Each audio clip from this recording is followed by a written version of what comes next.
How's it going, guys? So I sat here for a little bit, and I've actually already tried to shoot this video a couple of times because I wasn't really sure what attitude to take on a video like this, but I feel like something had to be said, right? There's a lot of stuff going on right now. There's a lot of frustration on a lot of different sides of the house, and there's a lot of people that rightfully so believe certain things about certain current events. But I'm not going to talk about that. I'm not going to talk about that because that's not what days like today are about. Days like today are about remembering past events and honoring people that stepped up. It's about remembering where you were, if you were even alive on September 11th, 2001, right? And yeah, there's going to be a lot of people that say a lot of similar things, but it's like, it needs to be said. You know. It needs to be said because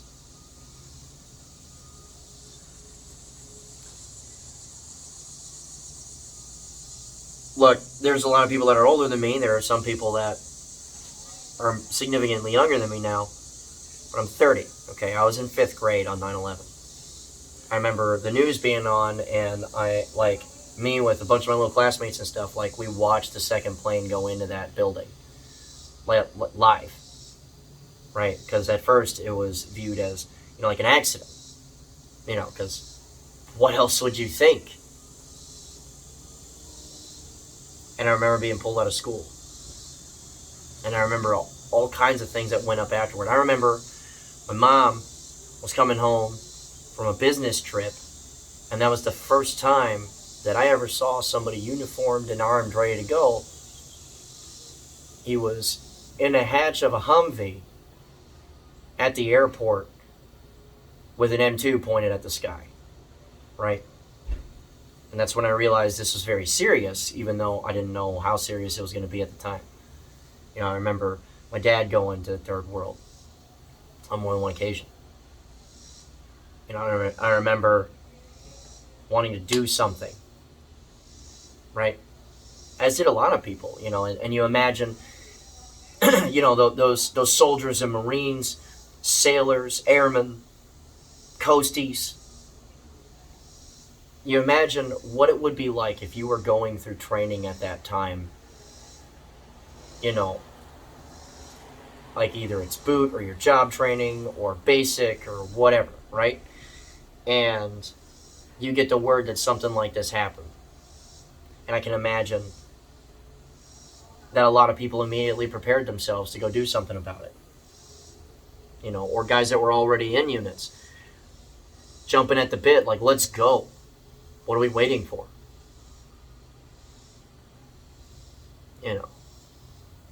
And then, frankly, there's a lot of stuff that was just done well. Shit, Iraq had rebuilt itself almost to the point of where it was before they tried to invade Kuwait, right? And at that time, when they did that, they were the 4th largest standing army on the planet. And when we were jumping in to rescue Kuwait, we were actually quite terrified of the fact that, they had cutting-edge Soviet equipment and they'd been fighting for 10 years. I remember my dad telling me that the Kuwaitis had dug 80,000 graves, and we folded them up so hard that they were waiting for somebody to finally start the land invasion, so they had someone to, surrender to, because you can't really surrender to just suddenly being exploded. And then this happens again, and we're not going to stop. We were in Baghdad in 27 days. Before that, we jump into Afghanistan, there wasn't really much that they could do at all.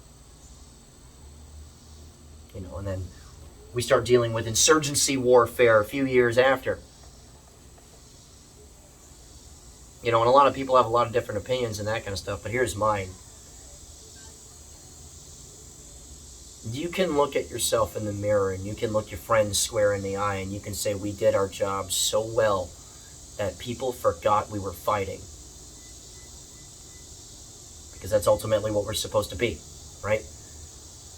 We're supposed to be the warrior culture that holds the beast away from the gate. And every once in a while they would try to sneak some bullshit, but for the most part, the vast majority of the time, for almost everyone, we did our job so well that they forgot we were fighting. Saddam got found in a spider hole someplace. They hung him. Osama bin Laden got found in a compound. They shot him, and I could imagine a lot. And a lot of other people that supported them. Big name dudes, too. They paid the price for saddling up with assholes that decided to fuck around with people because they didn't believe in Bronze-aged beliefs that are terribly oppressive and violent. And there's a lot of stuff surrounding current events right now, and again, I'm not going to talk about it because that's not what today is. Today is where you look at the incredibly brave firefighters and law enforcement types that were trying to secure the burning buildings. They went in trying to save people, knowing those buildings were coming down, and they did it anyway. And what's so important about this is that we shouldn't take days like today to look at people with revulsion. We should take days like today to understand that America historically has kind of a tough time when things are pretty easy at the house, because of all the different viewpoints and all the different people that come together and that kind of stuff. We tend to bicker and gripe and that kind of stuff a lot.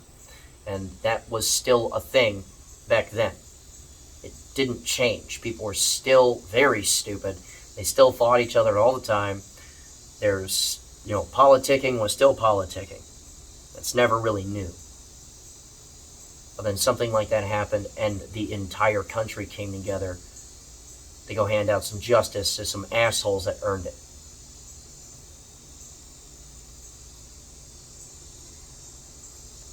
So on days like today, I want to just pause. Be grateful for those that were brave before me. And to be steadfast in my duty as a citizen. Not as a soldier or any of that, just as an American citizen. To preserve things that we love. Because days like today exist. And similar days like it exist as well.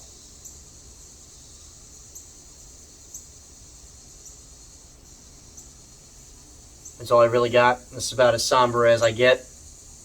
Alright? I think on what I said. And for just a moment, put the swords down. Be respectful and remember what is passed before us. We'll be alright. Remember, guys, regular guy's firearm is the last defense against tyranny. Easy.